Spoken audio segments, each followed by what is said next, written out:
I shall crack you open for all the...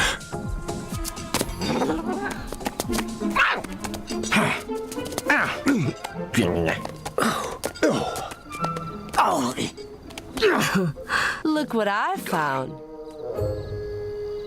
Someone forgot his money. That's a clip from the new animated movie Puss in Boots. Over the weekend, our movie guy Aaron Lafferty tweeted that it's the, quote, best animated movie of the year. Now he's here to explain. I got to tell you, anytime Aaron uses the word best, we got to sit up and pay attention. Right. So I started the year with Rango. I really liked Rango. Yes. Knocked off by Kung Fu Panda 2. Yes. Now Puss in Boots is going to take its place. Wow. What's up Yeah. with these animated films? They're making them better. They're making, depending on who's making them. Obviously, there's some companies that put out just some animated movies just to make the money, but this really, they put a lot of thought into this. This is in 3D and IMAX, so if you want to go that way, you can watch it on the really big screen. Really like this one. I think it's actually better than the Shrek movies. Really? Because this is a prequel of what happens, how Puss becomes, into the life of Shrek when we see him in Shrek 2. This is all the story before we get to that point. So, it's his character you gotta love, Antonio Banderas. He's got the suave voice, so he's both cool and cute at the same time. Good characters. They didn't have a lot of those annoying in Hollywood business jokes. It's just a lot of cat jokes, a lot of fairy tale jokes. So it's things everybody can relate to. Wonderful. Is this a good one for the kids and the adults? Yes, this is everyone except for maybe the babies. Good movie. Good movie. That's right. So. Well, that's good because I know that oftentimes it's not easy to find something that you can feel comfortable taking your whole family and that everybody's going to enjoy because it's not cheap to go to a movie. Right. There's some scenes where people are falling down and getting hurt, and so maybe the little kids might not. That's really funny. Might not get that, but for the older ones, yes, it's a good movie. Good characters. I thought they really did a good job. Really smart, clever movie. Good. So. Okay, well, what do you have for the next movie? Also, this weekend is the Rum Diary, which is a Johnny Depp movie. I know Rachel's probably excited about that. Yes, of course. She's on maternity leave and can't wait to get her Johnny Depp fix. Yeah. Not getting the best reviews on this one. This might be a wait and see kind of a movie. Basically, it's based on the Hunter S. Thompson novel. It's an American journalist. It's in the 50s, and he's in Puerto Rico. There's a lot of people who have escaped left the U.S., live in Puerto Rico for various economic and political situations. So he's kind of covering what's going on there. It's the beach life, it's the culture. It is what it is. It's not getting great reviews, so maybe wait on this one. Interesting. Well, the next one, I saw Justin Timberlake making the rounds. All the big media, it's getting a lot of attention because there's a lot of star power attached to it. Tell us about this one. And a very young cast for In Time. Justin Timberlake is the star. Amanda Seyfried, from some other movies. She's the female lead here. Basically, it's a sci-fi futuristic thriller. In the future, everybody stops aging at 25. Oh. So they stop getting older. Wow. Their appearances stop getting older. Now. However, the fallback is the currency is time. So you have like a clock on your arm, and once that clock reaches 0, you're done? you die. Oh. So everybody's got to work to make money, which the money is time, and when you run out of money or money. Is it complicated to follow? I think I didn't get to see this one. They didn't do it. They didn't do a screening here in Grand Rapids for this. So, it is.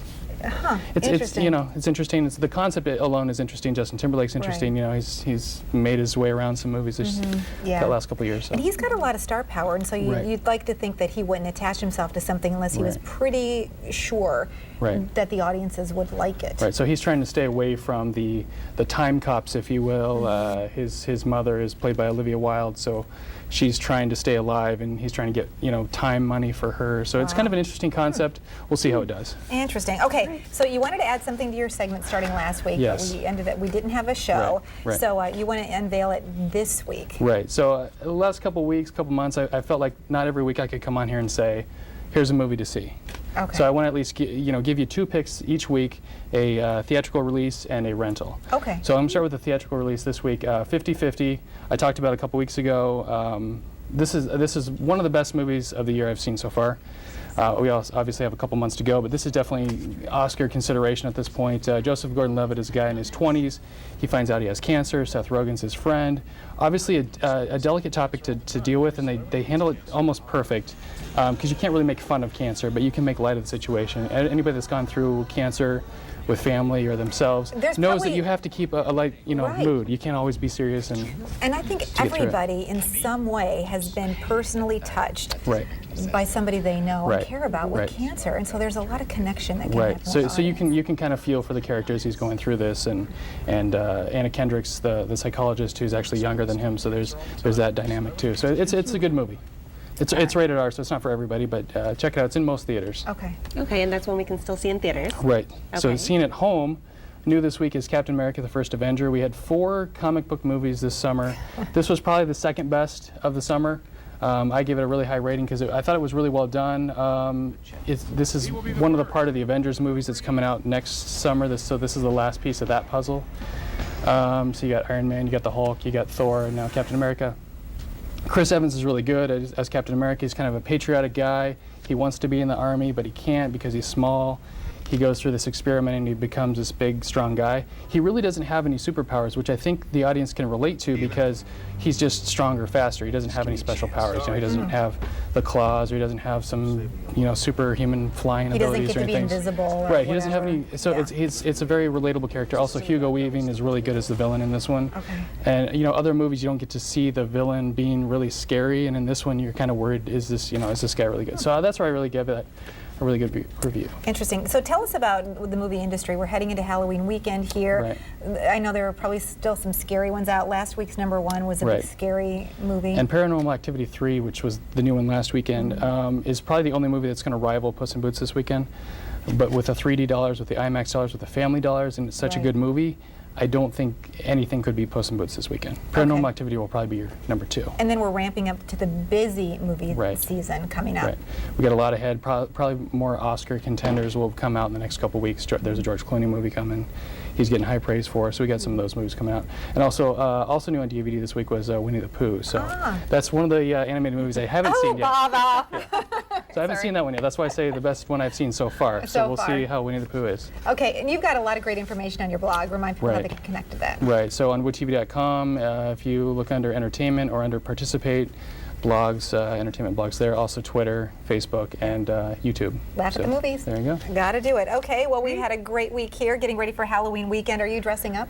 Captain America, I think, would be a great I don't know. costume You got some characters you can dress up out of that. We'll see. Or you could be Puss in Boots. Yeah. Or you could go as Bill Steffen. My cat looks like Puss in Boots. Mr. Winter. Well, I know you have a big weekend planned, and so do I. So have a great weekend. Stay safe, and don't eat too much candy. Join us on Monday. We've got a special Halloween edition of 8West. It's going to be a blast. I'm excited. She's going to dress up. Yeah. So have a good Halloween.